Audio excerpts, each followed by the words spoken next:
Ele endurece a cauda como um cedro. Os tendões das suas coxas estão entrelaçados. Seus ossos são como tubos de cobre. Apenas aquele que o fez pode se aproximar dele como uma espada. Mas hoje, eles estão entre nós.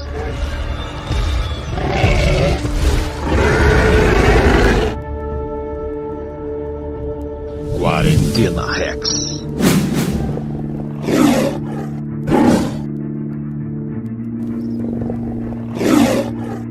Fala, desbravador, tudo bem com você? Que bacana participarmos juntos do Quarentena Rex. Top demais, hein? Gostei do nome.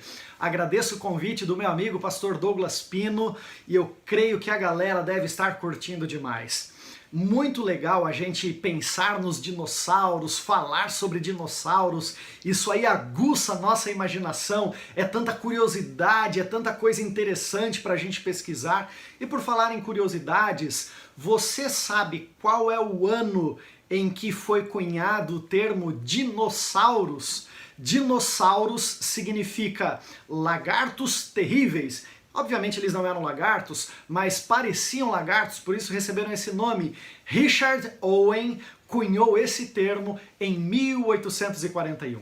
Alguns dinossauros recebem o nome de pessoas como uma forma de homenagem. É o exemplo, por exemplo, do Diplodocus carnegie. Recebeu o nome de Andrew Carnegie, porque esse cara foi um grande empresário que patrocinou com grande soma de dinheiro as escavações e a expedição que descobriu esse dinossauro. Outros dinossauros recebem o nome dos locais aonde eles foram encontrados. É o caso, por exemplo, do Utahraptor e do Denversaurus, porque eles foram encontrados nas cidades de Utah e Denver, nos Estados Unidos. Mas agora uma curiosidade muito legal. Você sabia que tem vários dinossauros que foram descobertos aqui no Brasil? Inclusive tem dinossauro gaúcho, galera! Tem dinossauro que foi encontrado aqui no Rio Grande do Sul. Apenas para citar um exemplo, o Guaíbasaurus candelariensis. Olha que nome, né? Esse nome foi recebido porque esse dinossauro foi descoberto próximo à cidade de Candelária, aqui no Rio Grande do Sul. Mas eu não estou aqui para ficar falando de curiosidades para vocês. Tem gente muito boa, especialistas, que vão trazer muitas outras curiosidades. Eu vim aqui para convidar você a abrir a sua Bíblia. Então faça isso agora. Abra sua Bíblia em Mateus capítulo 7, o versículo 12. Olha só o que a palavra de Deus nos diz aqui. Portanto, tudo o que você quiser que os homens façam para você, faça primeiro para eles. Aqui Jesus nos dá o conselho de tratarmos bem as outras pessoas, porque a maneira como nós tratamos as outras pessoas acaba voltando para nós. Se eu trato bem os meus semelhantes, eu vou receber um bom tratamento também dos meus semelhantes na maioria das vezes. Agora, se eu trato mal os desbravadores do meu clube, a diretoria do meu clube, é bem provável que eu vou receber coisas negativas também. E falando sobre isso, a gente pode até usar alguns dinossauros como exemplos de desbravadores. O mais famoso deles é o Tiranossauro Rex, né? Tiranossauro Rex significa, ao pé da letra, lagarto tirano rei. E tem desbravador que é assim, que é um tirano rei, né? Acha que tem a possibilidade de tratar todo mundo mal, agredir as pessoas com palavras ríspidas. A gente deve cuidar com isso, não podemos ser desbravadores Tiranossauro Rex. Cuidado aí, galera, você não tem o rei na barriga. Então trate bem os seus amigos de clube, trate bem a sua família, trate bem todas as pessoas à sua volta, porque esse é o dever do bom desbravador. Mas tem também o desbravador Velociraptor. Os Velociraptors foram chamados assim por causa da sua velocidade. Na verdade, eles nem eram tão rápidos assim. Chegavam aí a uma velocidade aproximada de 40 km por hora, mas eles eram dinossauros pequenos também. E eles receberam esse nome por causa da agilidade com que eles capturavam as suas presas e roubavam muitas vezes as suas presas. Tem desbravador Velociraptor no lado positivo e no lado negativo. No lado positivo, o desbravador Velociraptor é aquele que age com muita velocidade, com presteza. Toda vez que o diretor pede alguma coisa, ele é o primeiro a se colocar à disposição, ele vai lá e cumpre a tarefa. Quando o conselheiro coloca ali uma especialidade como desafio, ele vai lá e cumpre o desafio rapidão, porque ele é um desbravador Velociraptor. Top demais! Devemos procurar ser ágeis em tudo que nós fizermos. Mas o lado negativo do desbravador Velociraptor é que se ele não cuidar, ele vai fazer tão rápido algumas atividades que ele pode fazer mal feito. E olha aí, galera, vamos lembrar do nosso lenço amarelo. O amarelo é um símbolo da excelência. Vamos procurar fazer da melhor forma possível. E finalmente tem o desbravador Pterodáctilo, que são os dinossauros voadores. Fazendo aqui uma pequena observação, os pterodáctilos não eram dinossauros, eles eram répteis voadores. Contudo, os pterodáctilos aparecem em todas as listas e curiosidades sobre dinossauros. Também tem o desbravador pterodáctilo no lado positivo e no lado negativo. O lado negativo é aquele desbravador que não firma raiz em nenhum clube. Ele fica voando, sabe? De clube em clube, ele fica indo de lugar em lugar. Ou então aquele desbravador que quando alguém está passando uma instrução, ele está voando nos pensamentos, está longe, né? Igualzinho o pterodáctilo. Cuidado para não ficar voando aí quando o seu conselheiro, instrutor ou diretor estiver falando alguma coisa importante, beleza? Mas o lado positivo do pterodáctilo, do desbravador pterodáctilo, é que ele aprende a voar na direção dos sonhos e dos planos de Deus. Por isso, lembre-se, querido desbravador, de obedecer o conselho de Jesus em Mateus capítulo 7. Faça aos outros aquilo que você quer que os outros façam para você também. Feche os seus olhos agora, vamos orar. Pai querido, obrigado por esse momento com esses desbravadores feras. Peço que o Senhor abençoe a cada um e sua família e ao restante desse programa também, em nome de Jesus. Amém. Valeu, galera! Um grande abraço! Fui!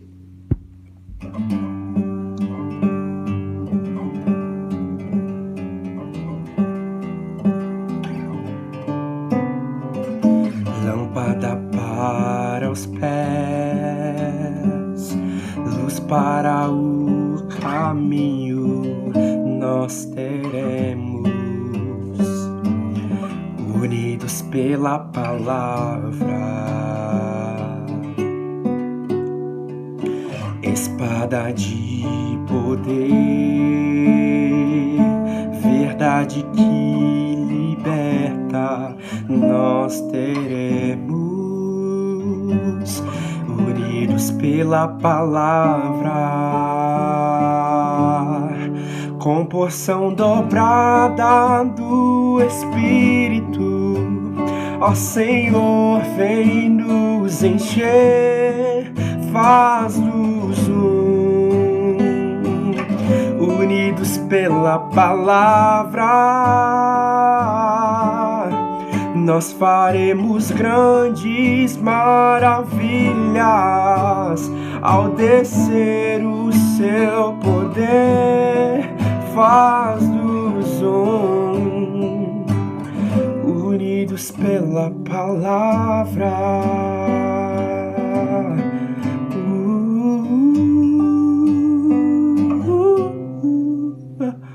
Lâmpada para os pés, luz para o caminho, nós teremos, unidos pela palavra, espada de poder, verdade que liberta, nós teremos, unidos pela palavra, com porção dobrada do Espírito. Ó Senhor, vem nos encher, faz-nos unidos pela palavra, nós faremos grandes maravilhas ao descer o seu poder. Faz-nos unidos pela palavra, com porção dobrada do Espírito. Ó Senhor, vem nos encher, faz-nos unidos pela palavra. Nós faremos grandes maravilhas ao descer o teu poder. Faz-nos unidos pela palavra.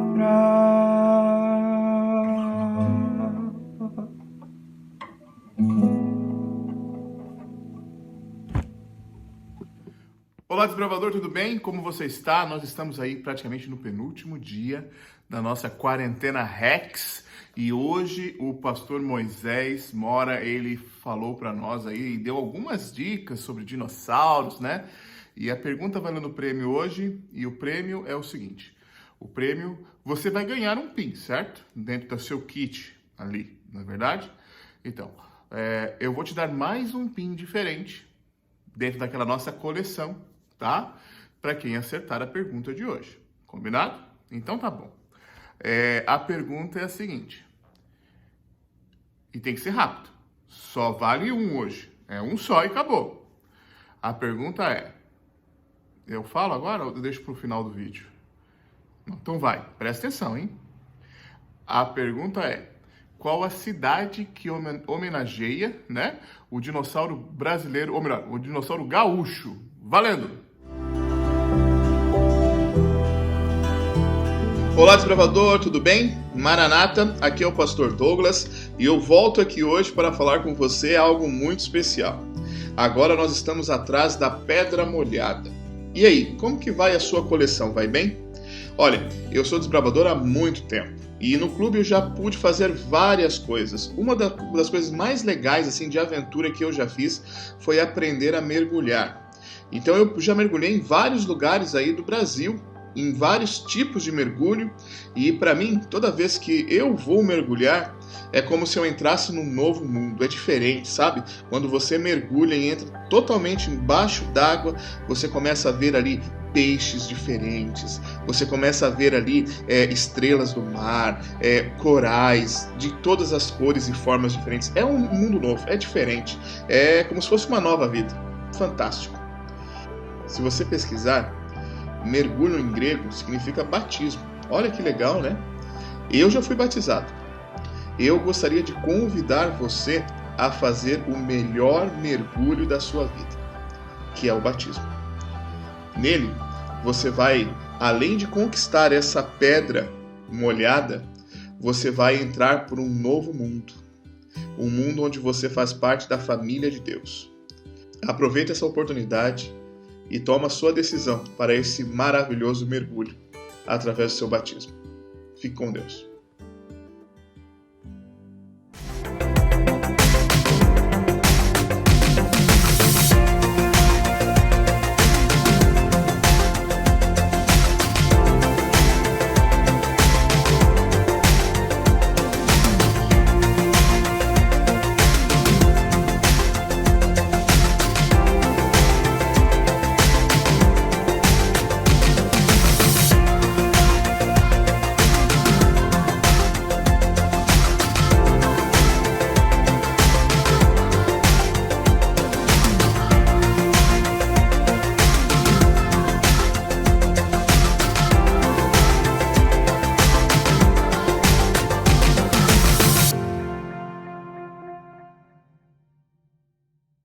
Boa noite! Chegamos, eu e o...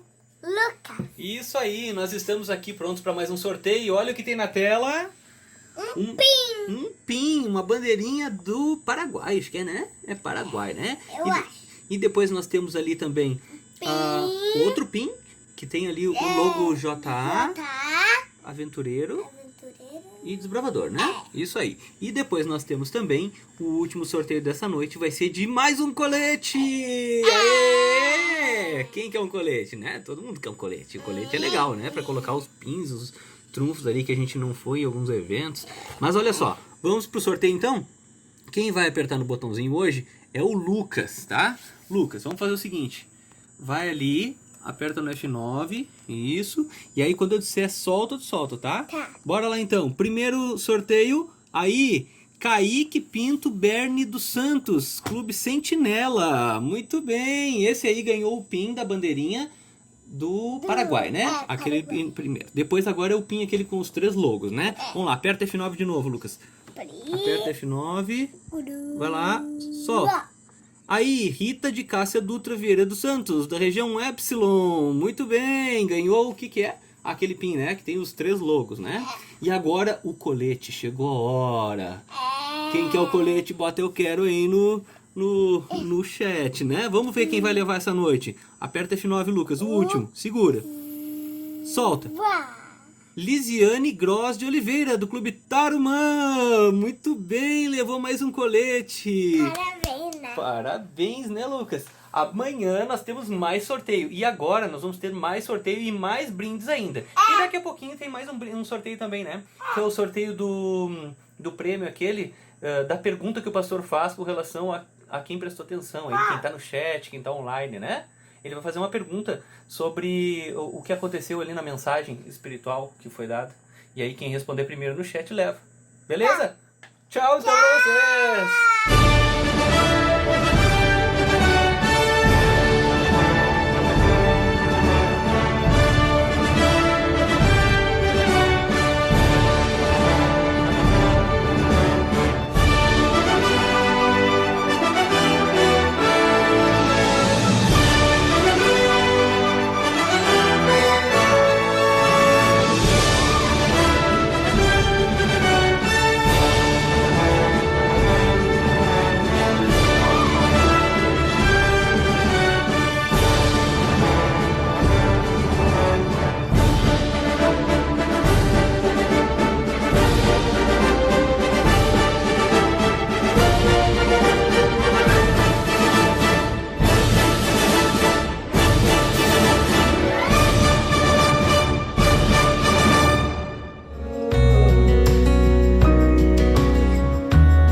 Continuando nossa aventura com Gael, vemos um momento no episódio aqui, O que é o Eu, onde ele encontra um terrível inimigo, a ponto de ele não poder vencê-lo sem ajuda.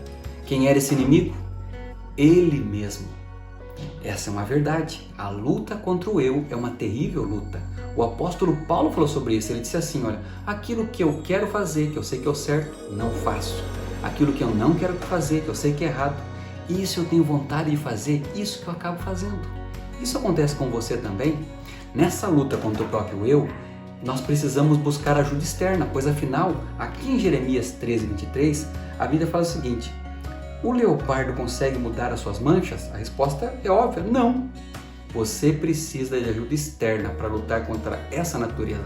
Por isso, lá na Bíblia, em João 3, ou em 1 João 3, 3-5, foi falado o seguinte, por Jesus e pelo apóstolo João: é necessário nascer de novo, ou seja, tem que morrer esse eu que ama as coisas do mundo, para nascer pela ação do Espírito Santo uma nova pessoa que ama as coisas de Deus. É quase um transplante de coração. O primeiro transplante de coração da história foi feito por um sul-africano chamado Christian Barnard. Foi um sucesso. O mundo noticiou e celebrou, mas deu um problema. A pessoa começou a passar mal depois do transplante e morreu. Eles descobriram que ocorreu uma coisa chamada rejeição. O coração foi rejeitado pelo corpo. O novo órgão não foi aceito. Deus tem feito um transplante na tua vida, mudando o teu coração. Mas você tem que tomar cuidado para não permitir que o teu corpo, o teu desejo, o teu próprio eu rejeite a obra de Deus. Permaneça firme. Deixa Ele fazer a obra na tua vida. Peça a Ele um coração para servi-lo aqui e um coração que aponta para a eternidade, para a vida eterna com Jesus.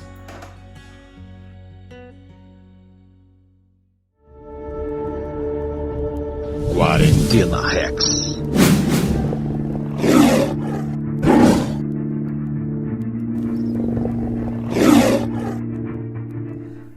Olá, tudo bem com vocês? É um prazer voltar aqui para participar desse evento da Associação Sul-Rio-Grandense. Boa noite, desbravadores. Eu estou aqui tentando ajudá-los com a especialidade de dinossauros, respondendo algumas perguntas da especialidade. Uma especialidade muito interessante, vale a pena estudar e ler também alguns livros.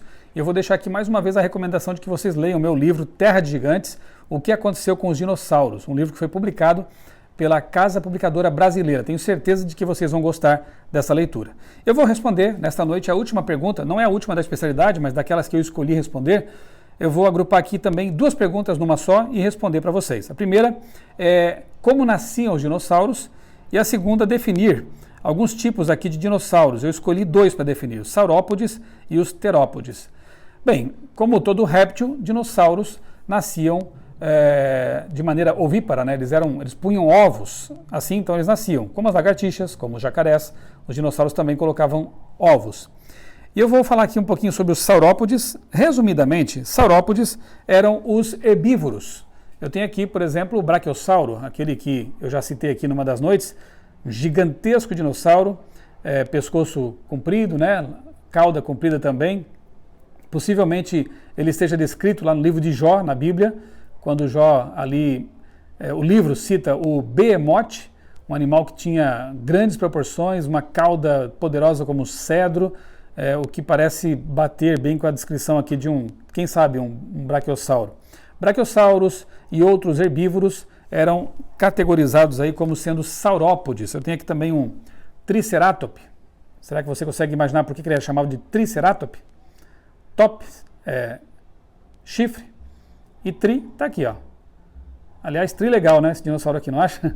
Um triceratops. Herbívoro também, maior que um elefante e possivelmente um animal tranquilo também, embora tenha essa capacidade de defesa aqui, né? Com esses chifres aqui, se fosse atacado, ele daria trabalho para o seu predador.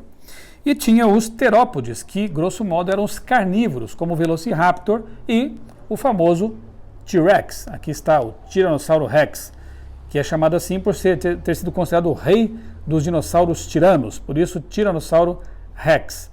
Um dos mais famosos por ser aparentemente um animal terrível, né? Um predador talvez. Hoje não se sabe exatamente se era um predador ou um carniceiro. Ele tinha essas patinhas pequenas aqui, talvez não fossem tão úteis assim, e se ele corresse muito, alguns pesquisadores acham que se ele tropeçasse seria um estrago, né? Porque não teria nem braços para se defender. Então hoje ainda não se tem certeza se o T-Rex era um carniceiro ou um predador, mas de qualquer forma era um animal assustador. Podia chegar a 9 metros de comprimento, né? Mais de 6 metros de altura, então realmente devia causar pânico em muitos animais aí daquele tempo, né? Resumidamente é isso que eu poderia falar sobre os dinossauros. Tem muito mais coisa interessante sobre esses animais. O fato de eles terem desaparecido de maneira misteriosa sempre cria uma atmosfera de mistério, por isso que há tantos filmes sobre isso, tantos livros. Eu queria desafiar você a estudar mais sobre esse tema, especialmente sob o ponto de vista criacionista, porque aquilo que os evolucionistas falam sobre os dinossauros a gente já conhece bem, né, por causa dos filmes e desenhos animados, mas poucas pessoas sabem o que os criacionistas pensam sobre os dinossauros. E eu reforço aqui, a nossa hipótese, nosso modelo para a extinção dos dinossauros é muito mais convincente, muito mais coerente, e ele se chama Dilúvio de Gênesis. Há muitas evidências sobre o dilúvio. No meu livro Terra de Gigantes eu falo sobre elas. No meu outro livro chamado História da Vida, eu tenho um capítulo só sobre isso também. Existem muitas evidências geológicas, históricas a respeito do dilúvio. E esse evento, repito, é uma boa explicação, sim, para a extinção desses dinossauros, desses animais, não só eles, mas outros tantos animais acabaram extintos por esse evento catastrófico, tá bom? Um grande abraço para vocês, obrigado por me convidar para participar desse evento e que Deus continue abençoando a vida de cada um de vocês. Olá amigos, tudo bem? Como vocês estão? Nós já estamos aí, hoje é o penúltimo dia, como eu já disse anteriormente, e agora eu tenho que deixar algumas coisas claras para você. Primeiro, para você receber a sua especialidade, você precisa preencher os requisitos. Você já anotou bastante coisa, o Michelson acabou de falar. Então, amanhã eu vou disponibilizar para você um link para que você possa preencher isso de maneira online. Mas se você não quiser, tudo bem, você pode fazer aí o seu manuscrito e entregar para o seu diretor, tudo bem? Sem problema nenhum. Outro recado que eu tenho que te dar é que no domingo o Michelson Borges vai estar conosco. Só que na hora do clube. Só que a hora do clube, por questões de agenda dele, não poderá ser às 9h30. Vai ter que ser às 11 horas, tá bom? Então eu espero você às 11. E assim, ó, faça suas perguntas. Pode ser nesse vídeo aqui mesmo. Põe na descrição do vídeo ali as suas dúvidas para ele, tá legal? Um grande abraço, até mais.